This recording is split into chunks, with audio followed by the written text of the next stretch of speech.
Okay.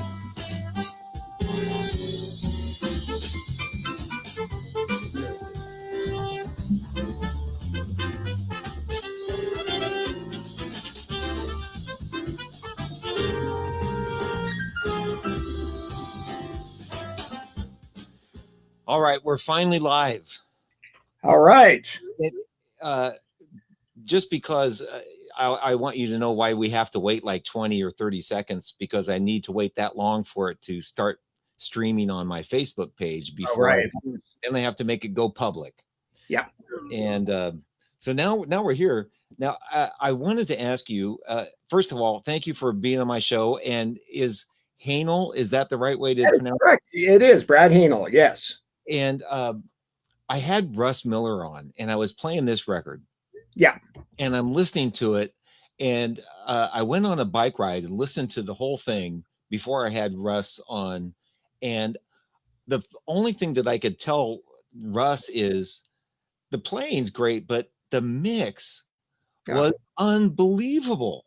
Well, thank you. And he said, well, that's, Brad Haehnel. And he starts telling me the story. And all I could think about is, well, I want to talk to that guy. Well, wonderful. Yeah. So, what you started telling me a little bit about that just as we went live, but I want to dig into that a little bit, because when I listen to the drums, a lot of times, especially if it's a drummer, they like their drums a little hot. They want it, they're the drummer. Right. When I listen to that record, it's really in the mix. It's just smooth sounding. Was that intentional? Yes, absolutely. I mean, the whole mix was done. Well, let me just start. When Russ asked me to do the record, again, it was one of those very organic moments when Russ had sort of planned this record and he was ready to kind of go with it. And he hadn't really talked to me yet about doing it. And then suddenly we were working together on a film project. We do a lot of that together. And he said, Brad, do you want to go to Miami next week? It was literally one of those deals, I'm like going, what do you mean you want to go to Miami next week? Yeah, I'm working with this wonderful guy, Giovanni Hidalgo. He's like the Miles Davis of the conga. I'm like going, well, of course I want to, do this. So, that's kind of when it started, what's really nice about working on a record like this, because it's very rare anymore that I actually get to work on a record where I'm actually doing the full recording and the mixing and everything. So when I do get that opportunity, I plan all of that right from the get-go, if you know what I mean. So that's the sort of the old school way of engineering. I come from that kind of ilk of engineering, as it were, where I really like to plan and be able to figure out where. Sorry, I just had a turning the phone off. Well, these days, excuse me for interrupting, but these days, when a call comes in, we got to take it. Yeah, it is getting to that point. So anyway, when he asked me to do the record, of course I'm going to do it. I mean, Russ and I go way back. We've been buds for 20 plus years or whatever it has been. We've done a lot of work together, a lot of mutual respect for one another's work, and I think that when he asked me to do this and do it in Miami, I know of Criteria Studios. I've never worked there before, but I obviously some phenomenal records have come out of that place over the years. And so, of course I knew about it and wanted to be involved. So, when he did that, I just kind of planned, to kind of do a live situation, that was important to me. I wanted to, not do the atypical, let's, get everybody perfect and isolated and in their own little world.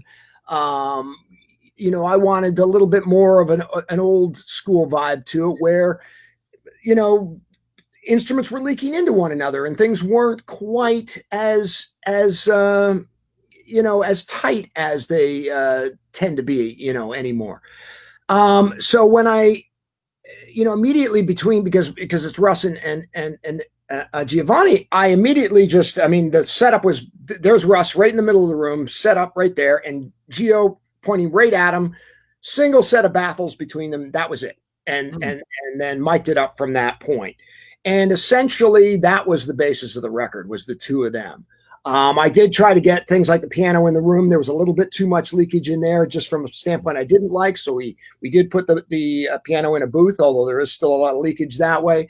And the guitars or any of the other overdubs, of course, they were in their own little booths. But as far as the rhythmic elements and the and everything else, it was all together. Just they were literally 6 feet apart, facing one another, and it just I think, that there was a connection there, that occurred that I think was really phenomenal and just came through, on the record. So, well, you're bringing up a lot of stuff that makes me think about when you say old school, where guys going back to Frank Sinatra, for example, he'd stand in the middle of the room and everybody be in the same room, to today. And I'm guessing a lot of the movie scores that you mix, do they really isolate all the drums and put them off in a booth and do all that sort of stuff?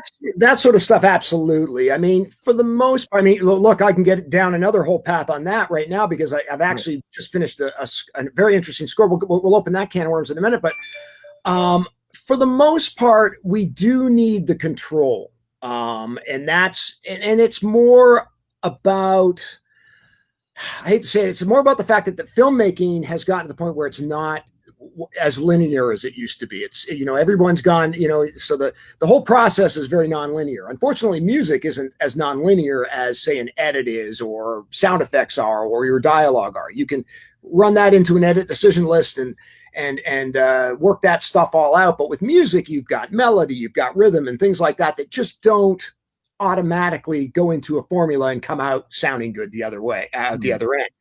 So in trying to battle that, we have had to, unfortunately, get into a little bit more compartmentalized. So we definitely are doing things where it's strings, brass, percussion, drums, all those little elements do have to be separate. It's nice. Oftentimes we still get the opportunity to have the orchestra play together, not currently in COVID times, but we that does happen, and that's really lovely. And it's one of the things that actually turned me on to going more into film score work, was the fact that it was still live interacting musicians. When I was in the pop world for a while, it got to the point where I was not enjoying it anymore. I'm just going to be honest with you. Doing every instrument one at a time, and just spending hours and hours perfecting the rhythm and perfecting the harmonics and the tuning and all of that. I'm just like, this isn't fun. It doesn't have the feel that the music that I grew up on has or had, where, you go back and you listen to those old records that were cut through the, anytime, through the 70s, 80s, even, where it was still live musicians playing together. It's that interaction that makes it interesting, and it makes it so that it's not so perfect. It's not so square to everything, I find nowadays, I've lost interest in that style of music, only because I just feel like you kind of know that it's a loop. That they cut, copied, and pasted this chorus into that chorus, and they cut, copy, pasted this into that, and there's not a performance. I'm not saying that's overall, but that style of production was something that I just wasn't that interested in. And so the film music thing with 100 musicians playing live in an orchestra was still a huge turn on to me, because of course you had all this interaction in it. And that's why, with Russ's record, it was kind of important to me to make sure that we got that organicness to it, and we got the fact that there was this feeling, because, that's the thing. There's a feeling when musicians play together. Yeah. And you can't, it's inexplicable. You can't really describe what it is, but part of my whole thing with the mixing of this record, going back to that, was I wanted to make sure that the joy that happened while Gio and Russ were playing together and the rest of the band, that you felt that. and that the listener felt that. And that was really, really important to me. And I think it's a hard thing to get these days, with the ear of perfection. And I even had to say Russ. I mean, I said, when Russ took it back and was kind of in editorial, I'm going, don't go crazy. It's like, let's remember these performances are really great. Let's really try our best to not get too inside of it, because you get in there editing, you start editing, and suddenly you're like trying to perfect it. He didn't. And a lot of the stuff that is there is 100% top to bottom, one take live performances. And that's really amazing to me, or, even if it's not one take, it's, take 3 for this few bars and take 4 for these bars and so on and so forth. But it was the whole band. It wasn't like we're going to go and, nitpick about every little detail that exists in there. And I think that, again, is part of what I wanted to capture and get across. Yeah, there's so many different directions we can take this conversation. Absolutely. Based on that recording in particular. But I want to ask, though, the sound of it sonically to me sounded smoother, if that makes any sense. More, and I get the organic thing, and there was. I'm trying to think of the right way to describe it, as like a chick part. I shouldn't say that, as a singer would say. Right. The singer, give me more something in the monitor, and they would try to come up with a way to describe it. Right. Yeah. So to me, it just sounded just not harsh, just present and just smooth sounding. Sense. Yeah. I mean, I think that has a lot to do with just my world of trying harder to, work as hard as I can. I did record this at 96K, 32-bit, all of that. I'm a firm believer in that sample rate. I know a lot of guys who go to 192 and do jazz records and things like that as well, and even higher. They've got they go out even into the 300, whatever that one is, the next number up, and do it at that level. But I find that for 96K, in particular, with I don't know, I just think there's an openness to it that I think it brings in without having to get too extreme about stuff in terms of the back end with EQing or doing anything like that. Luckily, again, we're in a nice recording environment. It's an old J9000, not old anymore. It is old by today's standards, I guess, but it's a J9000 that they had there as the recording console. And I didn't do anything super fancy. I basically just used the console. They have a great mic collection, so I used real classic things like U67s and things like that on overheads, and just a real sort of traditional miking style with everything. I don't think there's anything truly unusual that I do. I've just been doing pretty similar things for years, and with Russ, it's just how I mic his drum kit is a little bit interesting, because he's laid out pretty wide, just in terms of the way that he lays his drum kit out. And I think a lot of people would approach it from a pretty standardized thing. I actually kind of take the whole picture and turn it sideways, if that makes any sense, where I have, so that way, it's not like his high toms here, his low toms there. A lot of people look at it like, oh, here's his high toms in the middle, and then he goes down to his low toms over here, but he's got so much cymbal work that goes on way to the left and so much stuff that goes on way to the right. So I sort of take the whole image and shift it center-wise so that it's kind of almost sideways, so that if that makes any sense, so that my center image of my overheads, which are very important to me, is directly over the kick drum, but it kind of spreads out over the entire kit. So the snare drum doesn't actually end up completely in the center, for example. It's kind of a little bit off to the side based on the image that I'm trying to portray, because I want to get the entire drum kit in, in an even sort of way, especially with Russ. I mean, it's unbelievable what he's playing on this record. I mean, I between him and Gio, I was just sitting there in awe most of the time going, I have no idea what's going on rhythmically right now, but it's insane. And and I can say this right off the bat because Russ, I was saying on his solo alone, I said, Russ, no, I looked at him, I said, nobody's going to believe that you played that in one pass. And that's just you. And he said, you were there, you saw me. Right? Right. But picking up all those nuances is really important too. And that was tricky, you know, and that was one of the things that, you know, during the mix, Russ and I actually sat and we, you know, he sat with me and said, you know, over on this, you know, on my left foot over there, all of this is going on. We need to hear a little bit more of that. And he pointed out, and then suddenly I'm realizing, oh my God, there is all this information that normally you wouldn't really hear. And you're just like, oh, wow, this is such complex stuff happening, you know? He plays, he has a little bit of a light touch. Yes. Yeah. And really a lot of nuance, like you say. So it would be interesting, and especially with all of the symbols and stuff that he brings, trying to mic it all up. Did you put the overheads fairly close down to the cymbals, or no? They're not super high up. I mean, I look at my overheads. I always use overhead mics as an overall drum sound. I look at that stereo pair as the most important thing that I put up, quite frankly. So when I put those up, I go, I want to hear an image of the drum kit as if I was playing the drum kit.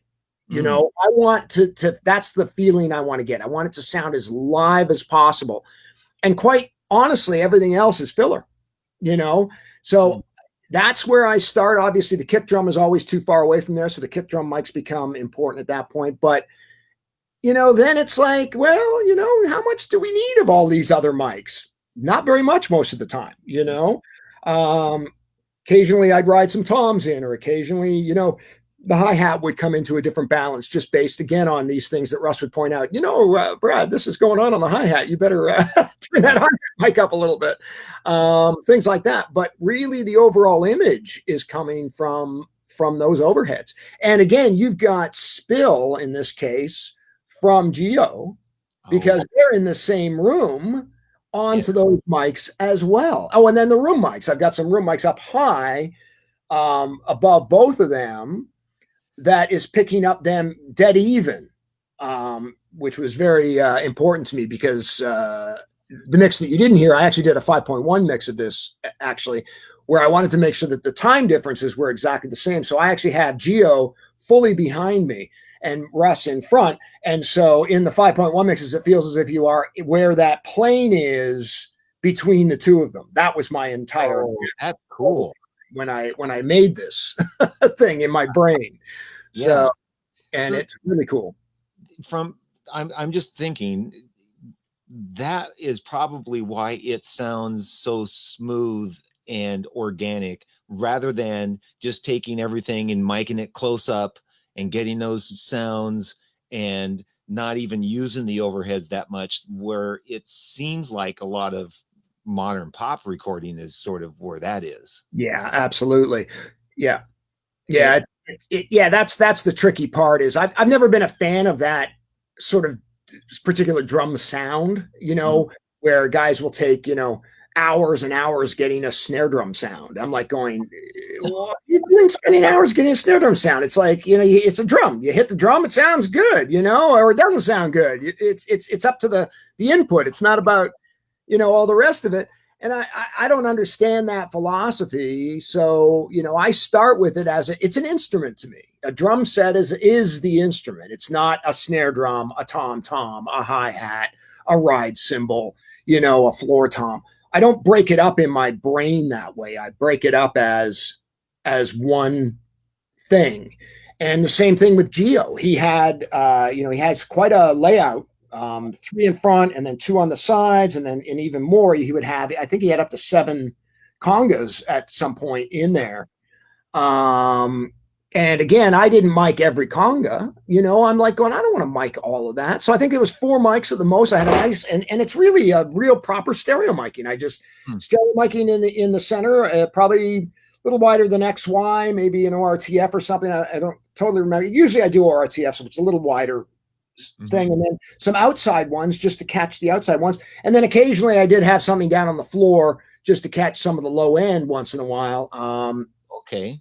On some of the stuff, I think. But again, I don't use that often because they're in the same room together. So that mic's also going to capture a lot of Russ.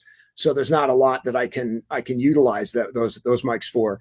But that's kind of the thing. It was a real basic, sort of setup. And it just I think it just sounds really, really nice and open and that room is brilliant too. That's the other thing at Criteria. I mean, you got to always give it up for the actual physical space that you're in. It's a beautiful, beautiful room. It's just sort of acoustically things blend nicely in there, You have left me with a handful of questions. I'm trying to remember all of them. Just you just said, but I did want to ask you. You have, from what I read about you and wanting to have things acoustically set in your room a certain way. When you got there, what did you notice about how the room sounded itself? And I'm sure that added a lot to the sound of the record as well. Yeah, absolutely. Again, I mean, it's funny because it's one of those rooms that, famous rooms like that, we've heard them, I mean, that's the thing. A lot of, that particular room, I mean, all oh my goodness, I mean, there's just been so many countless brilliant records there. That have been there, and that's what you kind of learn when you go into these rooms, and then you sort of start to, sort of understand it. I got to say, one of the things that I had some great help there. I mean, I usually go with whoever the assistant is and talk to them about sort of where things should go and things like that. But I often I'll just walk around a room, and just sort of we spent good time setting up, like I said, we had the piano out in the room with them for a while as well, and then realized that wasn't going to work just the way that, I wanted them to have the freedom, to play as loud as they wanted to, or as quietly as they wanted to. So I didn't want to have a piano that was picking up extra noise and then not be able to use the piano afterwards. So we ended up, again, putting that in the booth because it just ended up getting too much spill in the piano. And that was just one step too far in the not quite too focused thing. But from that point of view, I mean, it's a live room. It's a big room, but it's not too overtly live, if that makes sense. So it was nice to be able to do that. One of the things that I learned years ago, I worked at Ocean Way for many, many years here under, Alan Sides and his world. Here in Los Angeles. And, I learned about leakage being my friend from Alan. I mean, he taught me a lot about that. His recording techniques were all very much about putting the band together and not, putting the guitar amp on the other side of the room where suddenly you have, these huge delay times that you have to worry about. You put that guitar amp right beside the drum kit because then there's no delay that you have to worry about. Then suddenly it tightens up the sound and makes it actually bigger in a way, So rather than put Gio, on the other side of the room and Russ over on the other side of the room, and then you suddenly get this delay, even with between them, they're going to hear this delay. I literally, like I said, they were face to face, 6 feet apart, and like I said, I just put an individual baffle between them just to avoid some of the cymbal spill and that sort of thing. This is brilliant. And I got to say this because I've been doing live sound for the last 8 years, and I've never wanted to get into the world that you exist in because there's so much to know. Live sound is just so much better. However, based on the pandemic, I've been doing some live streams for people. And I take in a Pro Tools rig and I just try to 2-track everything out. And I just decided to do a multi-track recording of this stuff where everybody's sitting in a room. And I listened back and there was so much bleed. And all of a sudden I started thinking like you. But like you were just saying, I'm going, okay, I can hear the guitar. Should I put him in the other room? Or should I? And you just said, bring him closer because you can't avoid the bleed if everybody's in the same room. I mean, luckily, I hate to say it, luckily with Pro Tools, I mean, we have techniques where I can phase align some things. I've done records with past where it's been badly recorded that way, where they thought they were doing a good thing by moving the guitar farther away and moving things. But then suddenly, for every foot, it's like a millisecond delay. So if you're 30 feet away, that's 30 milliseconds. That's a big delay in our world. That's a feel thing. You understand that it's, suddenly it's behind the beat. And so you got to compensate or think about that stuff, especially when I'm doing orchestras, I'm always thinking about that stuff. So we do a lot of time alignment of microphones that are, far away to percussion instruments, based on, where they are physically in the room, because, they're on the click track, but they might be physically to the main microphones 30 milliseconds or more behind the beat. So you've got a pretty big delays that you have to think about when you've got all of these things. It's one of the reasons I don't use screens a lot, even in live situations, because I just think that when you're putting up baffles or screens, a lot of the time the sound has to get around that baffle, and it just lengthens the time that delay occurs. And sometimes it's just better to have it just right there, on the same mic. And oftentimes using less mics. There's been some really interesting things I've noticed online lately of microphone companies that have been doing small, intimate settings where they're using 1 or 2 microphones. And it sounds amazing, and you just go, yeah, that was the thing. You have to realize 1 or 2 microphones in a small space can sound every bit much better than putting up 20 microphones or whatever. So I want to jump it.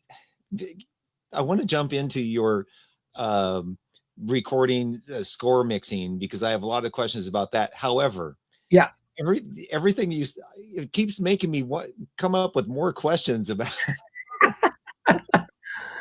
Really? It makes so much sense, and especially the thing of the distance and all of that. But one thing that I wanted to ask you just briefly while we're still kind of on Russ's stuff is the sound of his drums is so important. And what I just went through, where I just did a live stream show, and I put up some mics on the drums, and I listened. I'm like, oh, well, if that's his sound. And I just put it up, and I didn't spend any time trying to make it. I just put the sound of his drums. Yeah, through. absolutely. And, it wasn't my favorite, but why spend any time? And then they looked at me like, wow, you didn't take any time. I go, well, that's how his drums sound. It's exactly. fun. Yeah. But that's very, very true. And look, you've got a guy like Russ Miller, he developed those drums from Apex. I mean, that's the thing you have to understand. The drums that he's playing currently are ridiculous. I mean, so you've got an instrument that he's been helping to develop. He's got these, he was working with, one of the great things was he's got oh my goodness, I hate that I can never remember these things, but May that does the microphones that go mount in your drums. He created a magnetic mount for Russ on his tom-toms, and the toms actually, instead of using any kind of like springs or rubber things, they're floating in a magnetic field. Whoa. I'm dead serious. The drums are floating in a magnetic field. Now, yeah, there's a pivot point, but it's still an isolated pivot point. And then as far as how it is floating, it's literally he adjusts the drums so that they're floating. So again, one of the great things about Russ is, and I'm with him on this, it's like, look, there's a million different kinds of drum sounds. Russ is one of these guys who loves a beautiful open, you hit that tom-tom, that's the sound of a beautifully tuned tom in a beautiful shell, hit in the right way, and it just sounds great. The nice thing about it is if you can get that isolated from all the other drums, which is what he's been working on, then you've got that going on for you. So that freaked me out. I mean, so there's all kinds of things that are going on when we're doing these things. And these are things that you develop over a lifetime, So, and like I said, I've worked with Russ a lot, so I know how Russ plays. So I know what I can get away with. I actually put probably more mics up on Russ than something. It depends on the type of drummer. Like I often don't mic every tom, for example. I often mic pairs of toms because, you know, again, I'm not usually using those for very much. But in Russ's case, I always mic every tom. It's just happens to be just the way that he plays. It's more of a precision thing with him than anything else. And, you know, a pair of overheads. And then, you know, I put up a few kick drum mics only because I like to be able to play with that. So I think I had 3 kick drum mics up. And then just literally a snare up and down. I mean, I'm still using a 57 on the snare drum. You know, Right. it's like I haven't changed from that in years. You know, I don't think he changed the snare drum on that record. I think that snare drum is the he put up. I think that's it. I mean, literally the whole record is that his one kit that he put up on day one, you know, and that was it. If I remember correctly, I don't remember changing out the snare once. It's all in just how he hits and how he, you know, tunes the drums. It's amazing. And Gio is the same way. I mean, Gio is over there. He's tuning those congas to the pitch of the track every single time. You know, making sure that they're really, you know, tuned properly and in balance. So much of the sound is them, you know, and so my job, as far as I'm concerned, is to capture them as true as I possibly can. And if they sound great and you know how to mic in a traditionally great way, theoretically it should sound as it is. And that was one of the comments I was actually getting from the people at the studios going, I walk out the studio, I listen to Russ play the drums. I walk into the control room and I listen to it. It sounds just like it does out there. And that's a huge compliment to me because that's essentially what I'm trying to do. I think a lot of people, they get too crazy about, you know, getting that, you know, that snare drum sound, but they don't realize that the snare drum sound, you've got 8 microphones up. If you're going to use all 8 of those microphones, the snare drum sound comes from all 8 of those microphones. It's not just that 157 that you put up, you know. Joke about the 57, but still a great mic. But you got to be careful with all these mics, you know, where, you know, how close you put them. I mean, a lot of guys, they think about bleed and they put the, you know, that snare drum mic really, really close to the snare. And then they're getting all this low end from it because they're getting into that, what they call proximity effect. And then they have to EQ the hell out of it to get past all of that, you know? So right. I just look at it. But I used to always say this with any instrument that I ever mic. I go, would I really want my ear 1 inch from that instrument? Would that be what I want to listen to? No. No. So it sounds like what you're telling me is his drum sounded good and you just captured the sound. You shouldn't really have to sit there and do all the EQing. You should just have a nice warm sound out without doing anything. Absolutely. Yeah. Pick the right microphones and everything else. I mean, they had, like I said, they had a great mic selection there. My overheads, like I said, are very important to me. I switched them up quite a bit. I wasn't able to really travel with my microphones from LA. It's just too dangerous and too much. I don't like to put them in cargo and stuff. So right.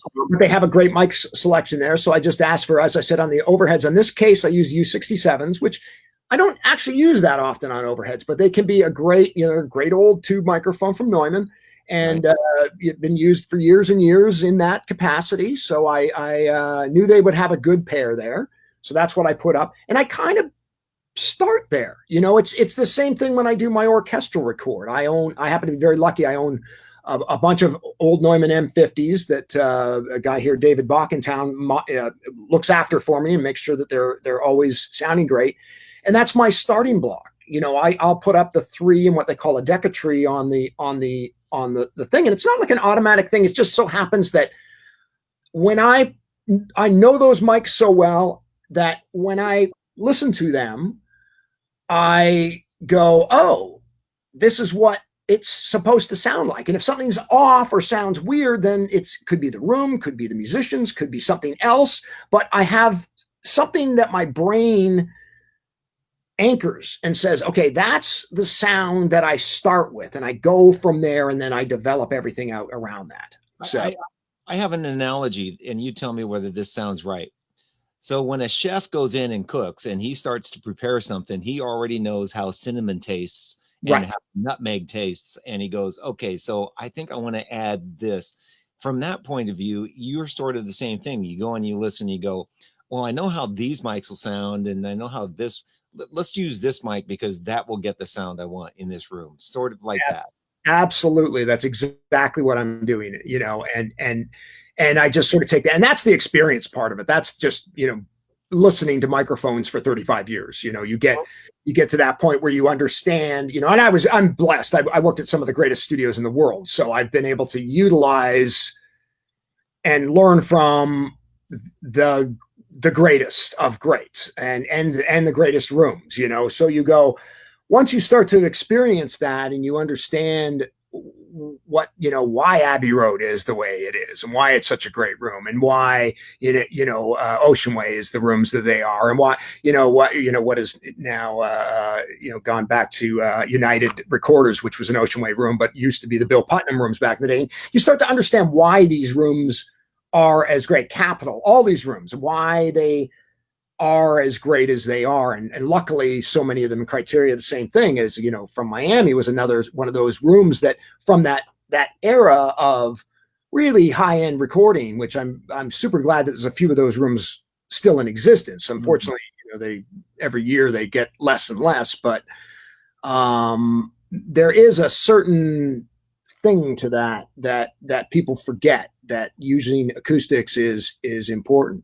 Actually, I have a funny story about that. I went into what is now East West Studios, which was the western part of, back in the day, the western part of United Western, which was the Bill Putnam studio back in those days. Then became Ocean Way. When I was first moved to Los Angeles, I worked for Alan, as I'm saying, and I worked at the Ocean Way rooms. And so I knew that room really, really well. I'd cut a lot of live recordings in there. And when I went in there recently to do a film score, actually it was on Onward, we did a rock band in there with Russ. Actually, Russ was the drummer. A couple of great guitar players. And again, I set them up, Russ right in the middle of the room, guitar players side by side, and got this old, 80, 78. And guys are like looking at me like going, nobody cuts the drums in that big room anymore. I'm going, why not? It's one of the greatest sounding rooms in the world. Why would you not cut the drums in one of the greatest sounding? Well, it's like, it's so ambient. There's so much, ambient energy. I'm going, well, you're going to add stuff to it anyways. Why wouldn't you just utilize what's already there? And, that's kind of, I hate to say it, a bit of a dying art that way, because they were actually, it reminded me of the kids watching me cut tape many, many years ago, back in the early 80s, when I was cutting tape, and all of a sudden I felt 4 people like staring at me, watching me actually physically cut tape. Like, what are you doing? I'm going, I'm just cutting tape. That's all. I'm just going to remove the bridge here. That's all. It's interesting. I pulled out an old Led Zeppelin record the other day just because I wanted to listen to it. And you can hear that they're in a room. Mm-hmm. In those days, they didn't have reverbs really made for like this room sound or that small room. They had to use the rooms and what they were getting in the rooms. Yeah. And there's so many famous stories of those recordings. I know that the when a levee breaks is always the most sought after drum sound, but quite honestly, it doesn't really live up to modern standards, quite honestly, because there's not really a lot of bottom end there, but it still sounds really, really good. It's more about how John was hitting. Again, I always go back to the instrument and the player. That's where it all sort of starts. And if those things are great, that's wonderful. But they literally were getting this echo because they were recording in a big old mansion. Okay. And they had the drums up on the landing somewhere or something. I don't remember, but literally it's just a couple of microphones, ribbon microphones, and they would move them until the delay that you hear in there, because there's that slap that's part of it, until that was in the rhythm that they wanted. So they literally timed that rhythm based on the live performance. So, or whether John was playing, there's the delay. I hear that delay. That's the rhythm that I have to play in, is what that delay is. And that's what ends up coming out, because that's the way they had to do it, And that's so cool, because they had to sit there and play it and then record it and listen and then go back and try it again. Yep. And that's how sometimes the magic, you were saying the magic of Russ's, how that turned out. That's sometimes how the magic turns out, because everybody's there trying different things, and a lot of that is sort of not happening in modern music world. I think there's a lot to be said for the tension of live performance, if you know what I mean. There's there's a certain amount of, I'm not going to be the guy who's going to screw up, you know? And so I think that's really important when you're in. And so even with Pro Tools, which of course I was using Pro Tools to record all this, I wasn't, using analog recorders or anything. God forbid go that crazy. But, we would sit down and we would run. I mean, it was a pretty typical production style. I mean, the songs form were kind of laid out, but not completely. And so we would work up tempos and things like that. And we were cutting to click in this particular case because Russ is one of those guys. In modern times, you can cut to click, and great drummers know how, and rhythm sections know how to work to that. I mean, back in the Led Zeppelin days, there was no clicks in those days, and which is still, that's pretty amazing as well. But again, you can tell that in that case, it has to be more performed live because it really is more a matter of they need those visual cues and everything else to kind of connect to one another and make sure that they are hitting those moments. So I think there's a certain amount of tension to that. And whenever I'm cutting a record like Russ's, I kind of insist on it being live, and it really was, you can get, certain players that kind of want to chicken out because they're going to go, well, maybe I'm not, I'm in a booth, I'm all isolated, right? And I go, no, you're not completely isolated, So I would try to make it as if, no, you have to concentrate, you have to focus, you have to make sure that you're all in this together, because then they feed off each other. Then, the musicians, there's a certain thing that goes on that's the inexplicable thing, the part of why those records back in the day sound so great, because of that liveness. Well, I want to jump to, we've been talking like 45 minutes and we're I'll never stop. You get me going. We're talking about Russ's album, which is great. Yeah. But based on the other things about you, there's so much that I wanted to talk to you about as well.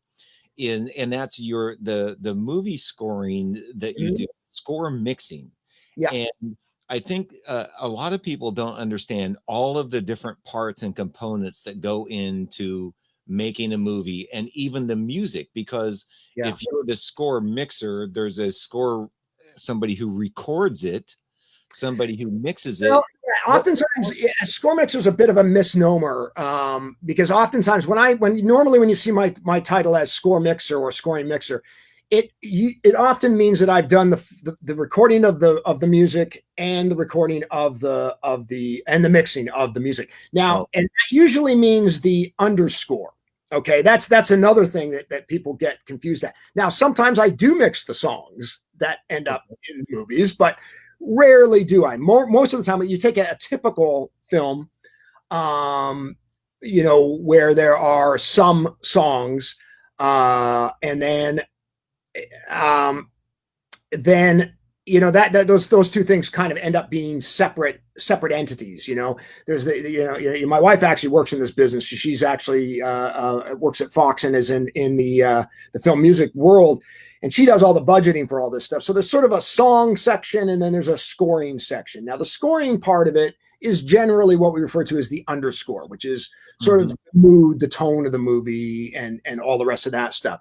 When I'm working typically when I'm on a bigger budget film, I'm usually recording and mixing. Although these days it's become more and more that I'm mostly just doing the mixing part of it. More often than not, a lot of the times it goes to London to record. There's union issues and all the rest of that stuff, so they end up recording there. And then I end up hopefully retaining some of the mixing of that. So, for example, in COVID times, it's gotten even crazier, of course. So, I just finished with Mark Mothersbaugh. I just finished up doing a movie called Connected which is an animated feature coming out of Sony. It's supposed to be actually in theaters in October, but who knows? Right. Where they're trying to get the theaters reopened, but they'll come up with something. So we've pretty much finished that, but. At the time, we were trying to figure out how we're going to get this movie made. And so when they actually booked the orchestra in Australia, because Australia really hasn't shut down completely. in these times. So what was nice there, we at least had the lead orchestrator fly to Australia. He had to do his 2 weeks quarantine, and then was able to go to the studio. And then I had my studio wired up here with what they call Source Connect, so I could watch the picture and could kind of help out and make sure, take notes and make sure everything was going. And then we had streams coming from there as well with the picture and what they were recording going out to the music editor, the director, out to Mark, out to, so all the people, so all over the place, we're getting these feeds, and then we're all connected via Zoom for talkback, and we could, any one of us, anywhere we were in the world, could hit the space bar and it would talk back directly into the headphones in the studio in Australia. It's gotten pretty amazing how production can work. And I was actually streaming audio only even from here out to some of the orchestrators and things like that, so they could read the music and make sure that the notes were right and all the rest of that stuff. And then I just sort of, am at that point sort of the gatherer of all that information. And then I, bring it into Pro Tools and then mix it from there. And that was a big project because it's, with any of these animated features, we had, I think I mixed over, I think it was 105 cues or something crazy like that in the end of it. So it was a lot of stuff to go through.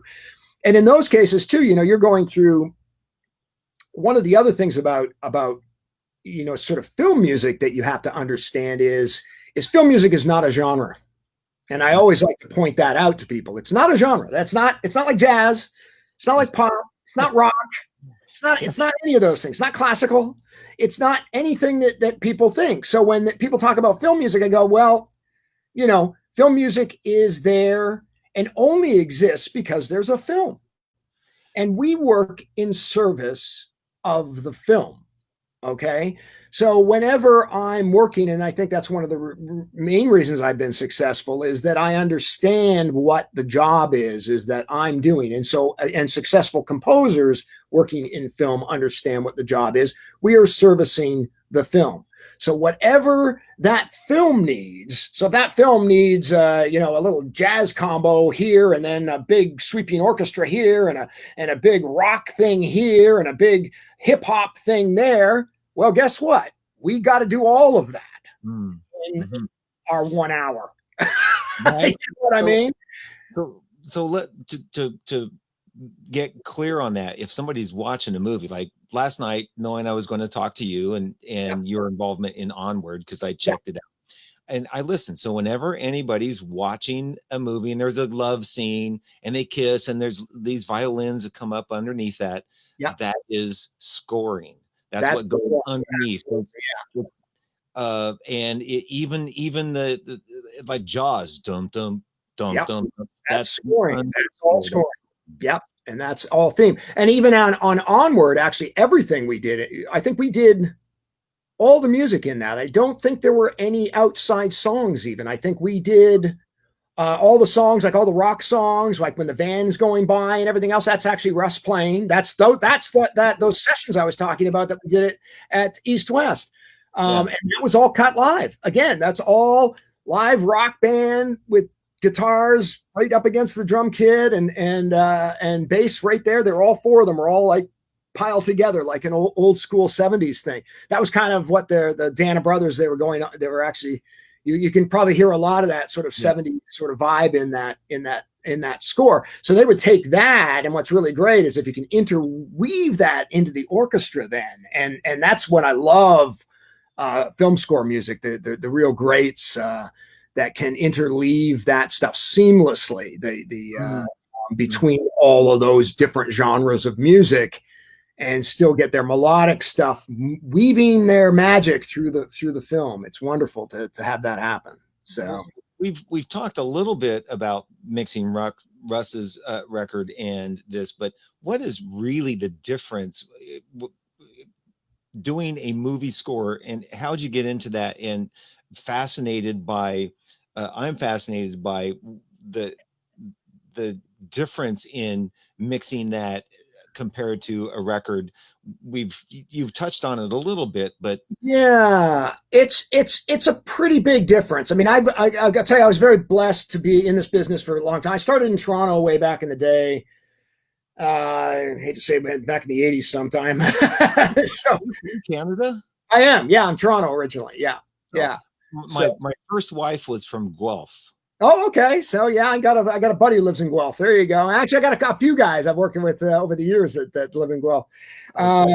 Yeah, so just a suburb outside of Toronto is Guelph, and I started there at a place called Manta Sound, which is one of the big studios back in the day. It was one of the actually the first purpose built studios from the ground up back in the 70s. It was actually based on A&R studios out of New York, which was Phil Ramone's studio back in the day, and they tried to make it to the exact same dimensions, but they didn't quite get it exactly the same. But they were trying to basically mirror that studio, built in the 70s. And unfortunately, it's of course a parking lot now, which is a shame that those things happen. But that's where I cut my teeth back in the day. And what was nice there is that they had 5 studios, all doing completely different things. So in those days, we were doing a lot of commercial work. I would start the day with an 80-piece orchestra doing, some commercial, and then it would turn over to a jazz thing in the afternoon, and in the evenings it might be a rock thing. So I was cutting my teeth early on, having to switch out all of those things. And of course, there was no Pro Tools, it's all analog in those days. So it's all tape. And we were digital pretty early on there, though, which was interesting. So it's actually funny, when I moved to Los Angeles and started working at Ocean Way, I ended up doing more analog there because Alan at that point was very analog's the best. Analog is everything. So he was keeping analog alive for like a good 10 years longer than it might have needed to be. Yeah. Although you still got guys who love analog, and I'm not hating. I love analog too. Don't get me wrong, but I think it's important to try to, like with Russ's record, one of the things that I'm constantly trying to do is try to get that analog feel and that analog sound onto what we do. And there is a lot of great,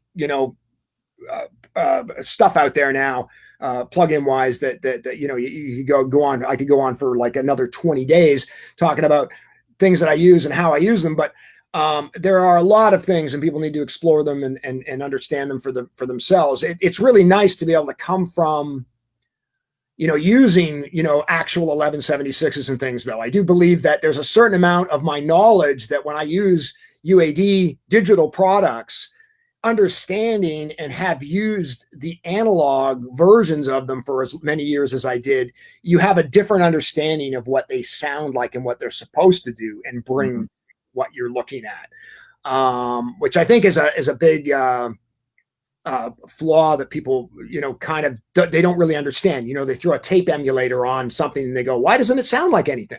And you go, well, it does. But you got to understand, it's a very subtle thing, and when you're comparing one track to 24 tracks or 48 tracks, suddenly that becomes a whole nother matter as well. That's one of the other things that you have to always think about when you're dealing with analog and the differences between analog and digital. But I think I've lost my way there on my train of thought. But well, let me add, I only started doing sound in 2011, just because I had a couple of speakers and I could start bringing a PA. Now I work a lot as a live sound guy. I'm one of those guys that don't know jack about all of those old, the odd analog outboard gear. And I'll look at all these plugins and I'll go like, well, I don't know what the Pultec is. I don't know what the Focusrite Red is. Exactly. All you guys know, the minute you put that plugin in, the sound it's going to make. I have this. Well, hopefully it's going to make. Sometimes they do, sometimes they don't make that sound. I do have to say there's a couple that out of Plugin Alliance, I do have to poke this one out there just because I'm blown away by some of their console presets. Their Focusrite one has blown me away because I used that Focusrite so long at Ocean Way. I know what that board sounds like. And when I turn those knobs, I go, that sounds like what that damn desk sounds like. And it blows me away. That's one of the ones that I actually grabbed the knobs and started doing what I would normally do on the console. And I was just like, wow, this thing's amazing, It's rare that I go that far with it, but one of the things I do want to point out, though, with you were asking about the film scoring thing, this has now come back to me now. Okay. The thing about film scoring is how do I put this? When you're doing records, it's one thing, but it's funny because even when I do records now, I still tend to what they call stem everything out. So in other words, the drums are still sort of separated from the bass, is separated from the piano, separated from the congas on Russ's record. One of the reasons I do that automatically on Russ's record is because I know he's going to do mix minuses and things like that because he has a lot of play along records that he makes and things like that for students and teaching and things like that. So I kind of automatically, do those things. Back in the day when we're doing most records, especially vocal records, it would be like, okay, we got the vocal up, we got the vocal down, we got what we call the TV mix, which was with no lead vocal, and then we got the instrumental only, and then we break out the other things. But because it was, we'd spend hours and hours doing a mix and all of that stuff through one thing, we would just basically do those in passes. We just, turn off the vocal and do a pass and, solo this and do a pass. I don't have time for that in the world of film scoring. And you also have to remember in film scoring, I'm also mixing 5.1. So minimally. Now you've got guys mixing 7.1. Now you can go all the way out to Atmos, which gets even crazier with the track counts and that sort of thing. But my basic mixes are some combination of 5.1 LCR stereo tracks, usually totaling 64, tracks for 16 stems wide is what I want to call it. Okay. So, and the reason that I need to do that is, again, like I was pointing out, films are not linear anymore. So nobody's giving us what they call a locked picture. So we don't have something that the composers are writing to. And so when, the sting hits the harp or whatever goes on, whatever that hand motion is hits there, or this hits there, and those things are hitting either emotionally or to picture. Those things are constantly changing, all the time now.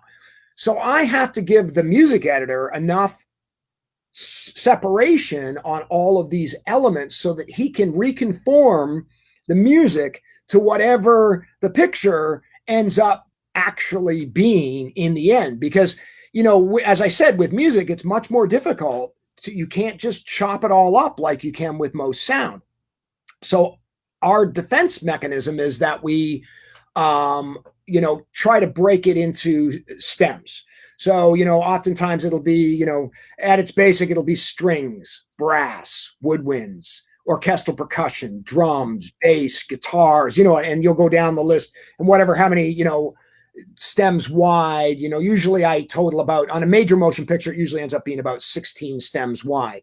I try to keep it to 64 tracks because if they have an A-B roll situation, meaning they have an A roll here and then there's an overlap of a large amount, they've got to put that on a B roll. So suddenly you have 128 tracks crossing that one edit point, So you've got to kind of really think wide. Now, with that in mind, think how I'm doing that. I'm laying down those 64 tracks, all with individual reverbs, individual compression, individual EQs, individual everything. Everything's individual reverbs. Everything is all happening at once. So you can think about the size that I need. So my main Pro Tools rig here now is one of the new 24 core Mac Pros. I've got 3 HDX cards in it and 3 UAD Octo cards in it. Okay. And that's my basic mixer. Now, I don't mix into that. I mix into yet another machine. So I have another whole, so I actually have 4 Pro Tools rigs here. And in most situations, we end up with film scoring using 4. And usually the way that works is you have an orchestra rig, which is what you're generally recording the orchestra into, because you need to be efficient when you're working with the orchestra.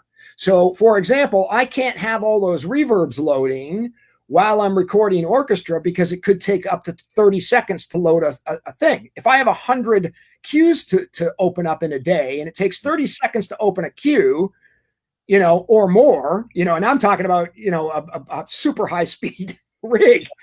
So we usually have what we call a prelay rig, which is basically that would be sort of the synthesizers, the drums, the guitars, all of that. That's on one system. The recording rig, which is on a second, or the second system, which is generally for the orchestra. And again, we're splitting that up. So it could be, we're doing multiple passes. We might do, the trumpets are too loud, so we need to take that as a separate pass. And then you've got to take every mic, because you're going to take all the room mics. So usually there's like 7 to 11 room mics up. You got to take that with every pass, things like that. And then if you're working at 96K, all of a sudden everything just adds up into massive. Then we have the picture, the actual video is usually on another rig, because then that won't ever mess up anything else. So that's the third rig. And then we mix into, for the final mix, a fourth rig. So that's where the 4 rigs come in when we're working in film. And it's all about efficiency. People are all going, why can't you do that in one rig? I'm going, because you can't, because you have to do the math. How long does it take to open a session? Right. And if, because, when you're doing a record, you open a session, might take a minute, whatever. Yeah, go get a coffee, come on down. You're going to work on that for the next 5 or 6 hours. I've opened up as much as 60 to 70 cues a day, sometimes twice a day. Even 20 seconds to open a cue, right? Yeah. Got to do the math. Yeah. It's hours of time just sitting there. I actually have my assistant. It's that funny because my screen right now is going. I have my assistant working at his place elsewhere, prepping sessions for me to mix right now. So he's actually on my main rig working away remotely. So are you using the Avid cloud thing at all? No, I'm not. I've looked at it, and that can lead me into sort of this other thing that I'm doing. I looked at it pretty heavily. When COVID happened, I got a call from one of my clients, Laura Cartman, who is a brilliant composer. And she has, in the new series that just come out, I'm gonna throw this out there, but Lovecraft Country. It's a great new thing on HBO. Mm-hmm. And she was the scoring that, and she wanted it to be traditional orchestra for the most part. I mean, it's a horror flick, but it's 10-part series. And she's like, how are we going to get this done? At that point, everything was shut down. There was no recording anywhere, not in Eastern Europe, nothing. It was all shut down. So she worked with she this brilliant musician, Lisa Liu, and her and myself. We formed this thing called the Unison Orchestra, which is essentially a at-home individual orchestra. So everyone's at home. And when I looked into doing this, one of the first things I did was look into the cloud-based system that Pro Tools offered. Unfortunately, we're dealing with 30 musicians. There's a limit to how many people you can have accessing. There's also musicians. I have to deal with musicians. So I have to deal with how much can they not screw this up, or can they use this, right? Then there was there's just sort of a lot of things that we sort of went through, you can't do it live. I mean, all these videos you see online, it's all individuals and they just recut everything together again. It can't be done live. It's just, there's no current technology where we can actually perform together musically.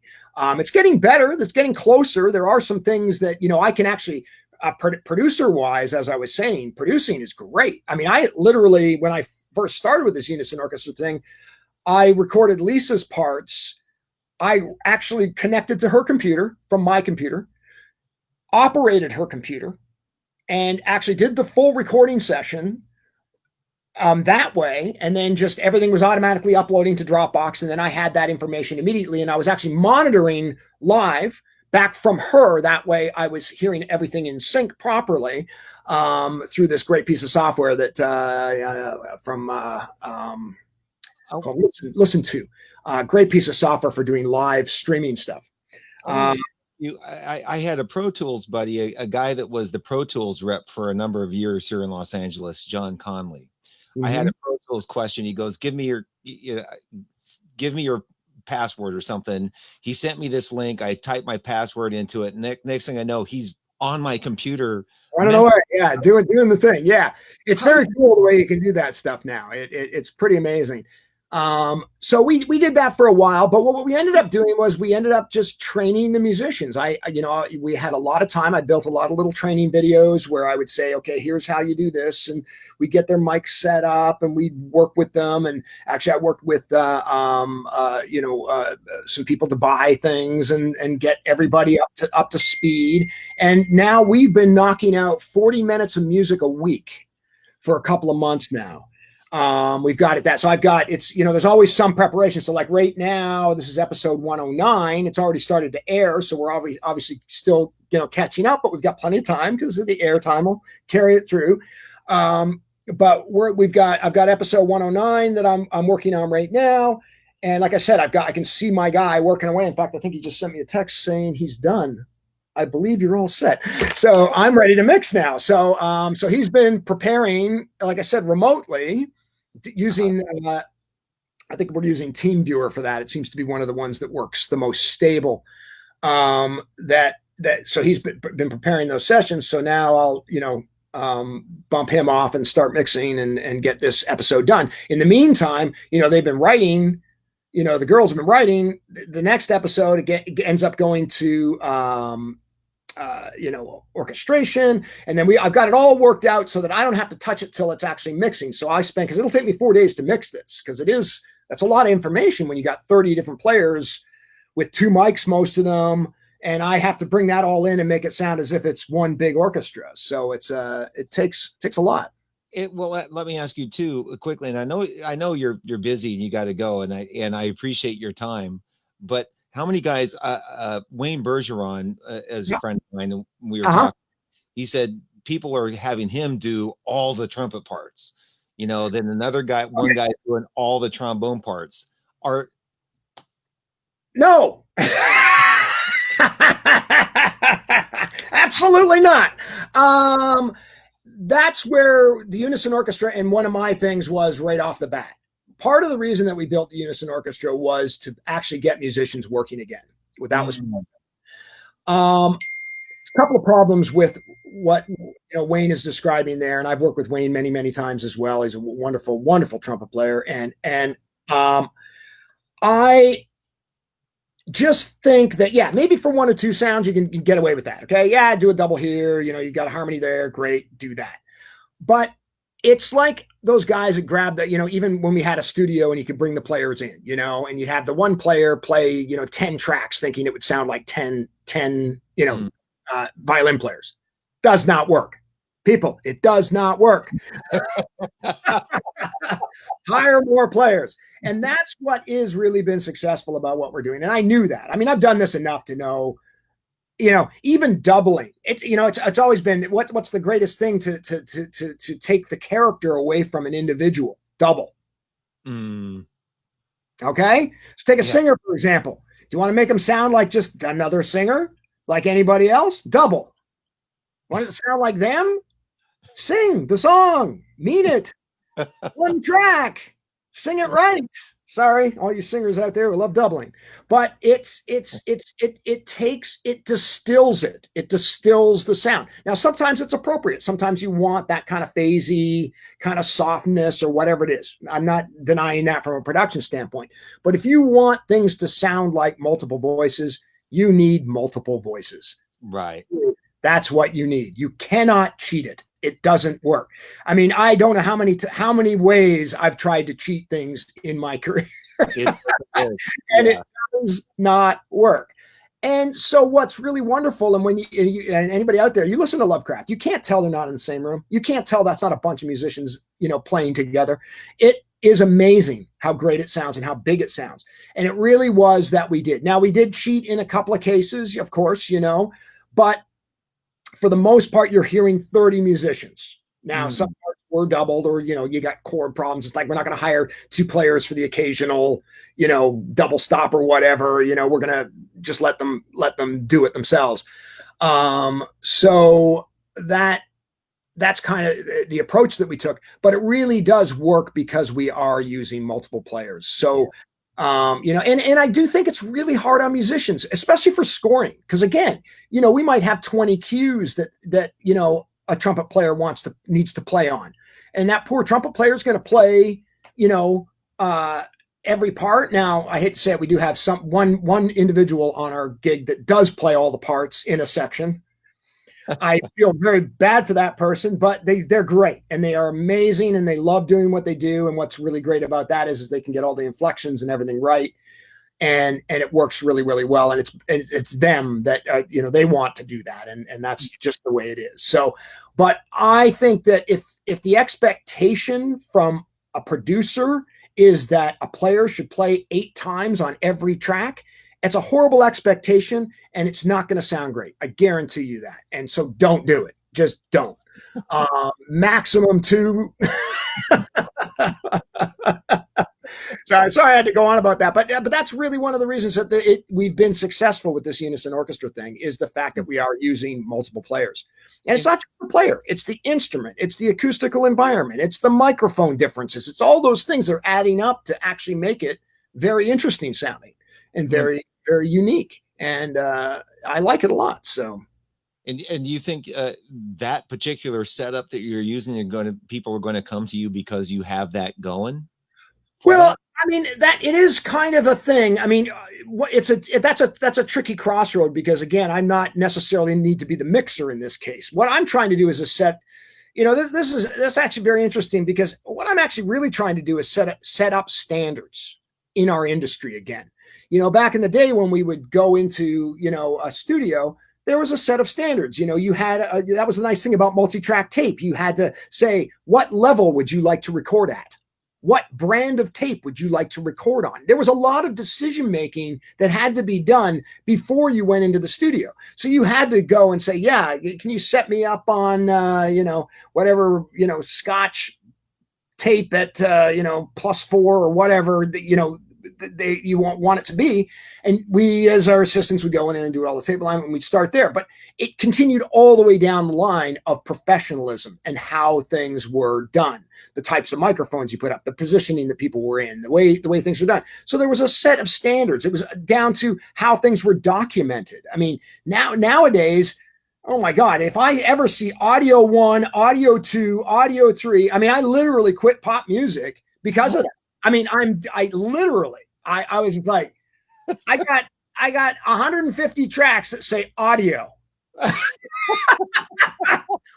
What the hell is that? So the one that bugs me too is in the digital boards now. They'll put a picture of a kick drum and put a picture.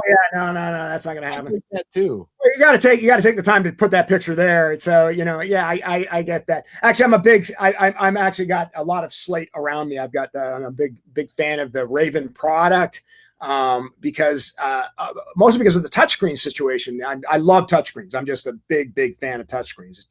Just so I've got 3 actually encircling me, and then that's how I kind of work. But it is so really what I'm trying to do is set this set of standards. So if you hire the Unison Orchestra, you're not necessarily hiring me as a mixer. I'm a mixer as a separate entity. That's not my job with the Unison Orchestra. My job with the Unison Orchestra is to set these standards. So if you come to us and you say, I'd like to do a film score, then you go, okay, great. How much do you want us to be involved is really the thing. But my basic involvement technically wants to be that bridge between the composer and the musician and back to the composer again. Because really the problem that you run into so many times is that the composer doesn't necessarily know what the musician needs directly, right? Usually there's another engineer in there helping bridge that gap. If they don't, or even if they do have an engineer bridging that gap, what I'm trying to do is say, I'm working in a standardized way. We're working in Pro Tools exclusively because of the efficiency of usually using Pro Tools as opposed to, having a half a dozen different ways of working and things like that. So what I'm trying to do is just get it. Because like I said, we're doing 40 plus minutes of music a week. Think about that. That's a lot, with 30 players. And so it's got to go out to individual play, get prepped, all the sessions, go out to individual players, get played, come back, get edited, get reassembled, then get into a mix for me to mix it, and then get back the dub for them to put it into the actual movie. So there's a lot of steps and a lot of overlapping things that have to occur there. And so, I think what like I said, we're trying to do is establish these standards. It's like I say with mixing. It's like, if I can sit down and mix, I will give you a great mix. But if I have to sit down with audio 1 through audio 150 and listen to every track and figure out what that track is, then put those tracks in some kind of semblance of order, then kind of figure out what it is your intention was. Maybe you didn't do full comps and all the rest of that stuff. Is things in time? What's going on here? That sounds out of tune to me. Is that right? Do you want that? I don't know. Suddenly I'm spending all my time just making the track make sense. Am I mixing? No, I'm not started yet. Yeah. I'm basically re-recording at that point. I'm kind of doing that. So the objective is to make it as easy on the musician as I can, because that's always my thing too. It's like, I think people forget they are a human being trying to play your music. So, you want them to be as comfortable as possible. Now, when we're in a professional recording environment, I have a whole staff around me. I've got, usually have a separate Pro Tools operator. I've got an editor in another room. I've got an assistant engineer, and I've got all these people helping me just capture what's going on. So all I have to think about is the sound and the mix.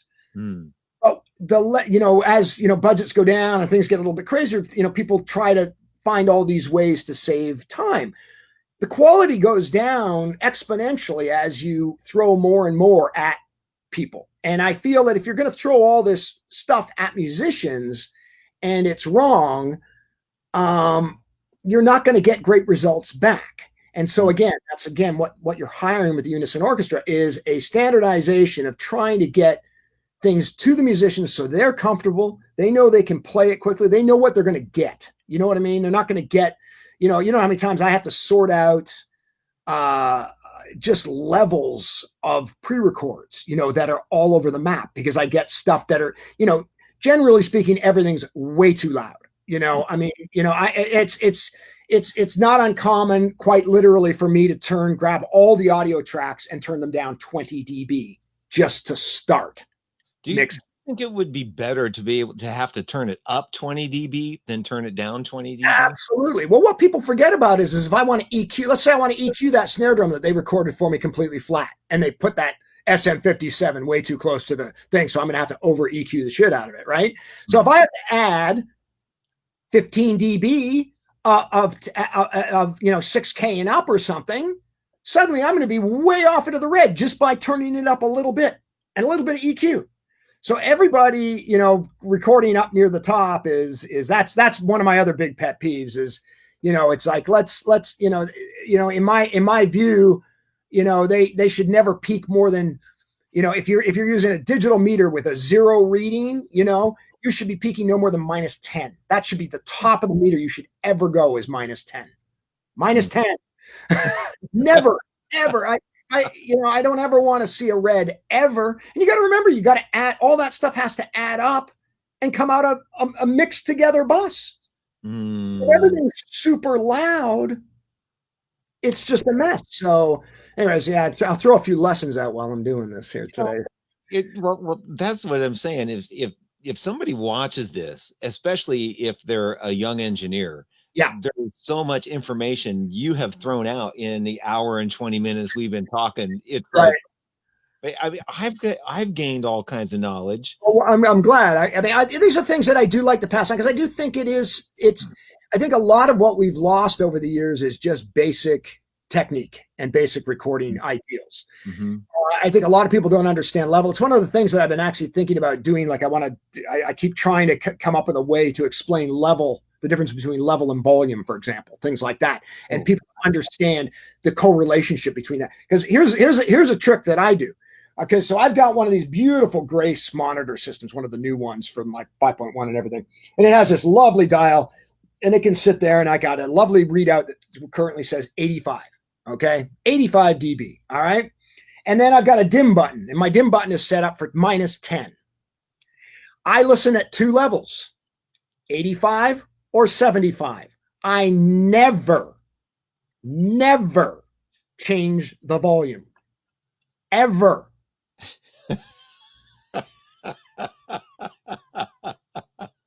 Okay? There's 2. I mean, I change it. There's 2 volumes, 85 or 75. Yeah. Nothing in between. I don't need meters.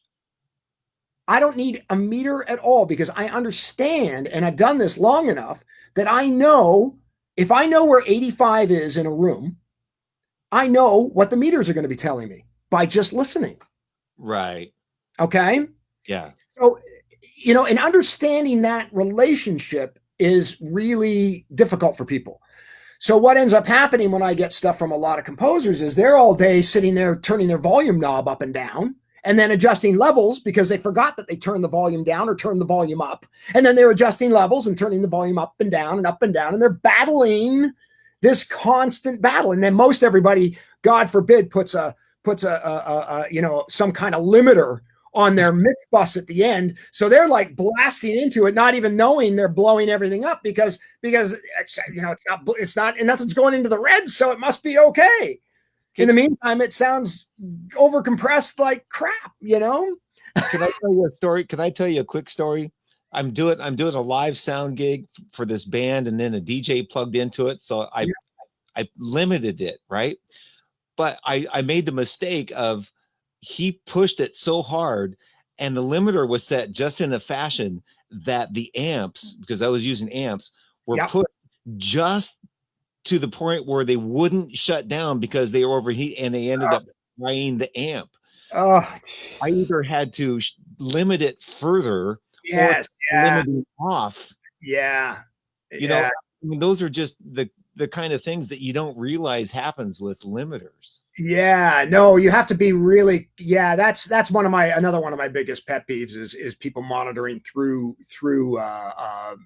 final bus limiters and stuff like that, because then their mixes never really sound right, especially when they stem it out and then ask me to mix it again and then say, can you make it sound just like my mix? I'm going, well, you had all this crap on there. I have no idea what was going on, Yeah.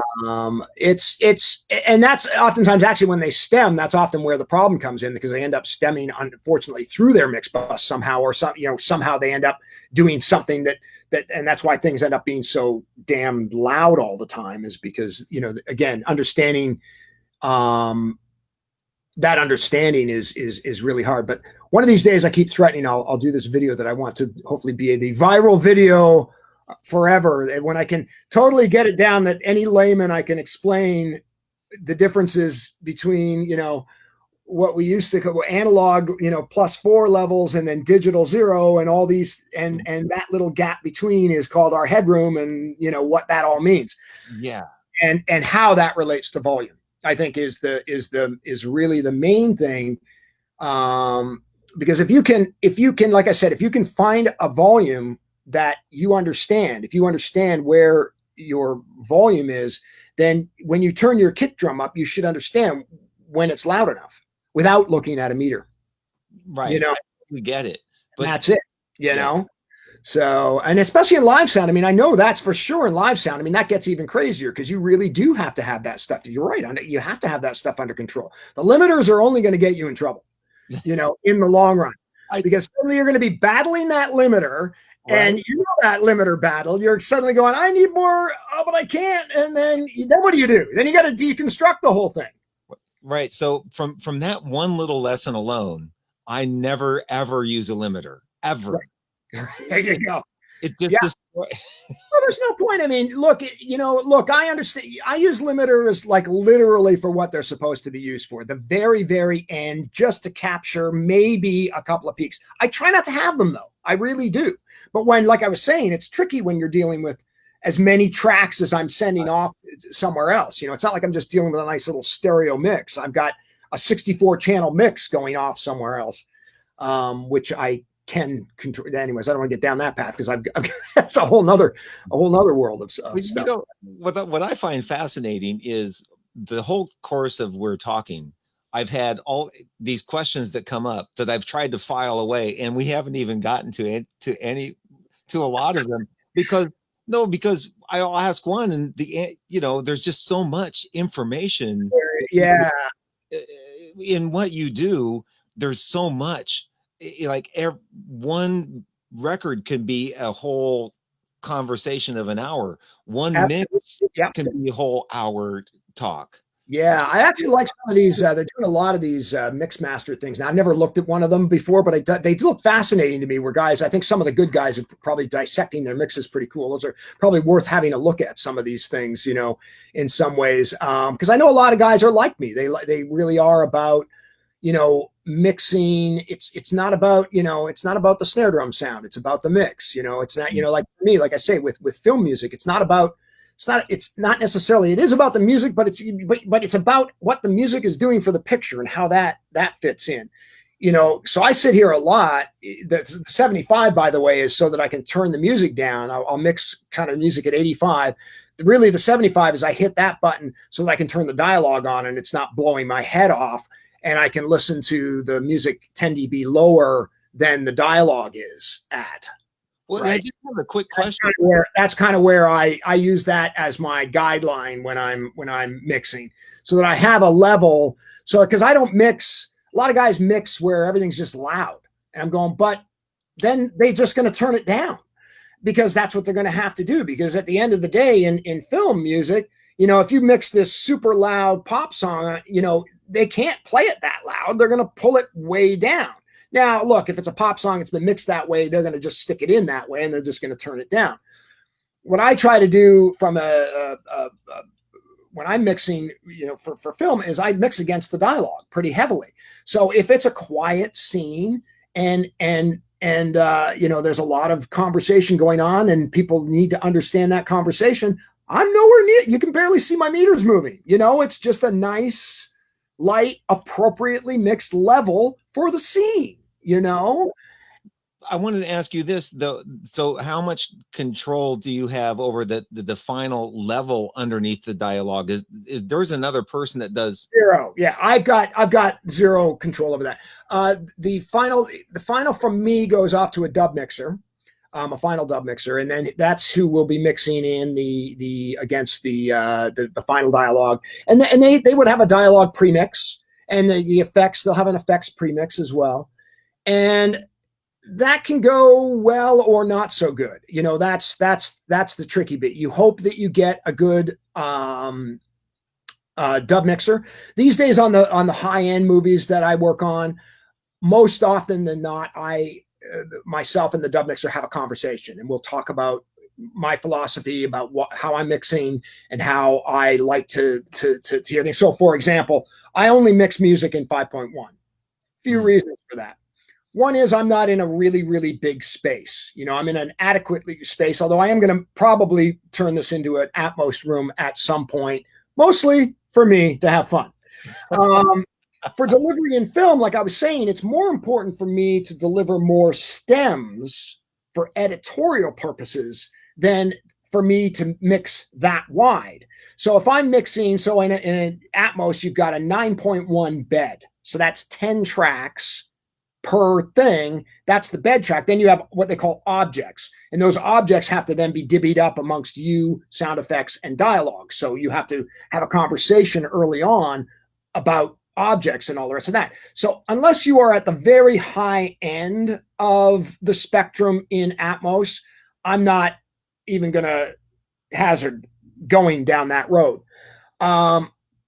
Because what I like to do is I take my 5.1 mixes and then various, sometimes just LCRs, and depending on the type of what it is, how wide I need it to be.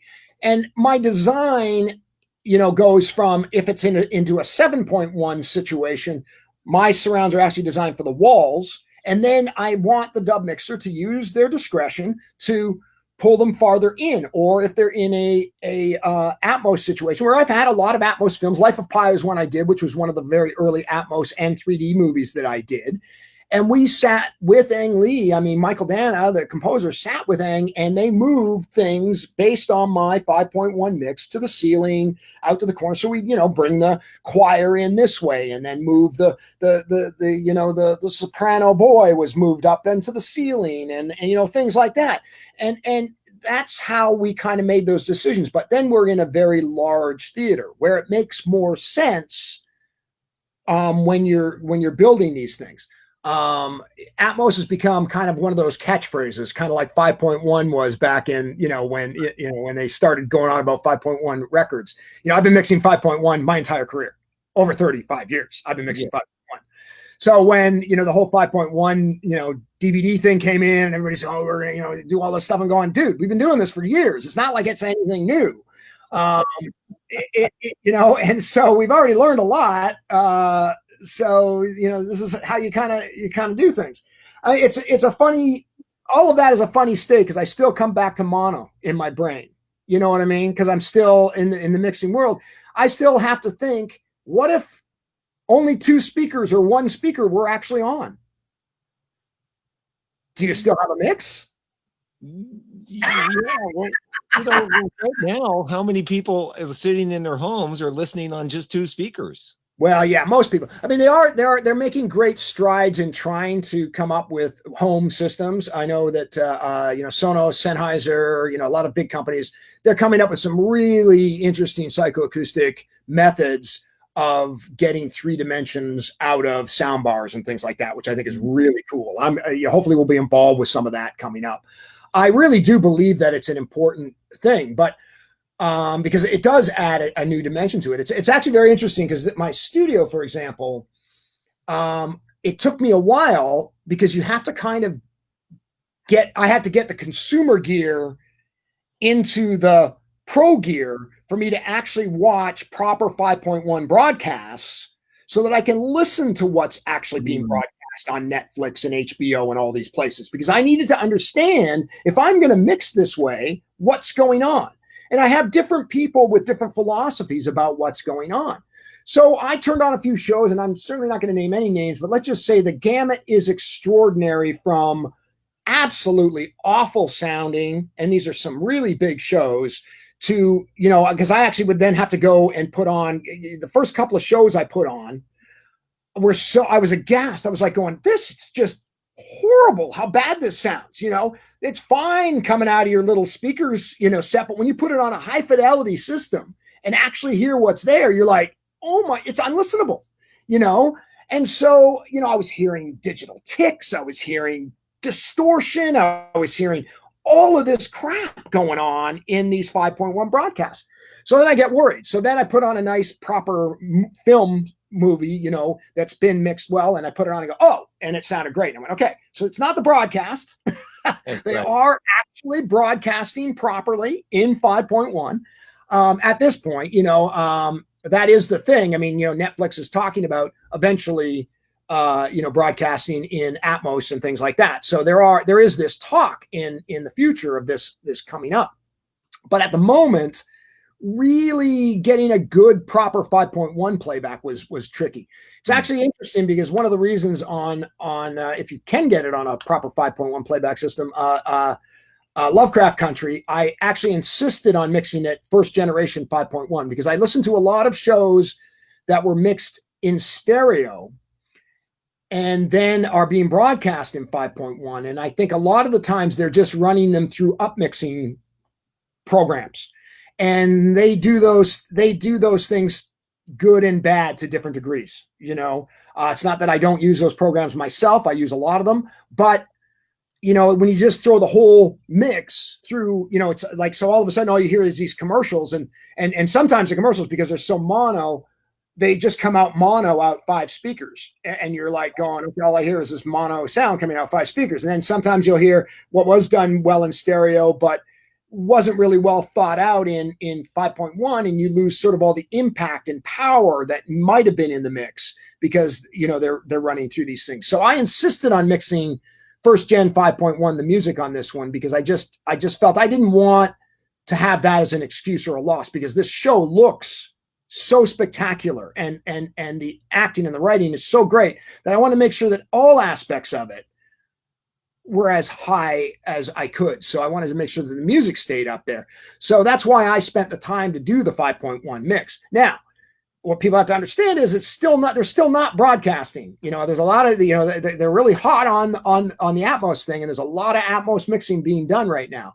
but you're right. It's not quite there yet. Now, the best Atmos things are still going to be in movie theaters. That's where you're still going to get the best playbacks and that sort of thing. And then in smallish venues where people have really done a good job. But it's getting there, and it's fascinating. So I'm definitely going to be going down the path eventually. Man, well, it's fascinating to me to hear you talk about it, and how much did it change listening to the consumer version and then listening to your own.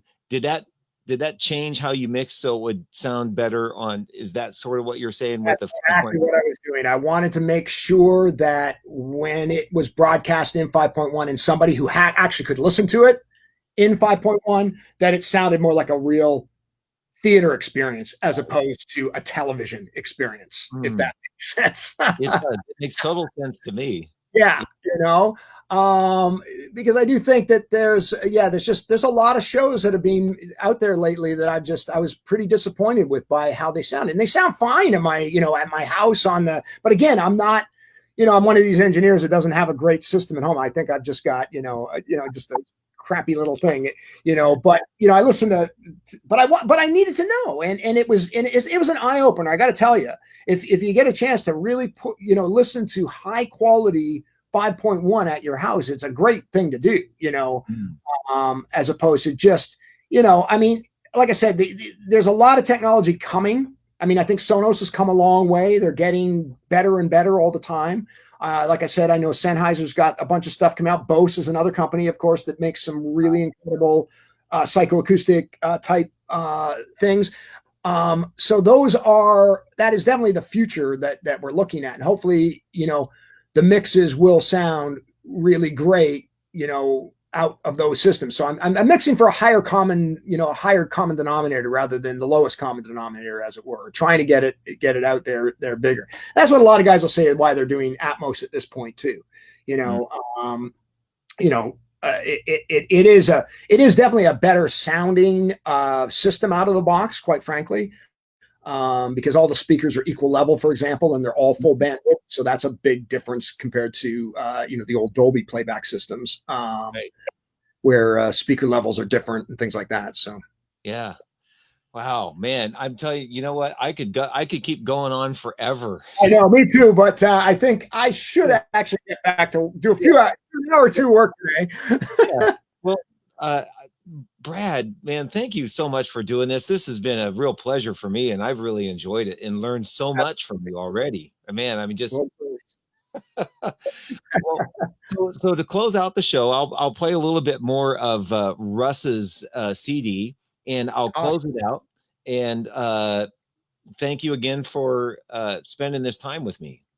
You got it. All right. Thanks, Brad. All right. Thank you so much. Okay, here we go.